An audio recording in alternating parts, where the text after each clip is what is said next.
展望未來啦，你或者你同大學合作緊啦，仲有啲咩新嘅計劃或者倡議會推出咧？今年我哋而家呢個 program 咧就差唔多已經 run 到一半啦。咁下半年咧，我哋會係比較集中喺睇下點樣可以將佢哋學咗嘅嘢學以致用，咁去提出一啲新嘅 idea， 尤其是對於人口老化或者啲銀髮族啊。咁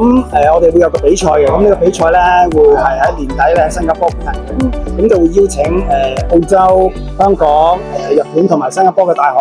佢哋啲學生參加啦。希望透過呢個咁嘅hackathon 嘅比賽咧，令到佢哋咧更加將佢哋學咗嘅嘢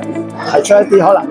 可以應用翻喺個社會裏邊嘅，將來咧甚至乎係可以透過一啲唔同嘅組織嘅支持啊，咁啊真係可以有機會可以實踐出嚟啦。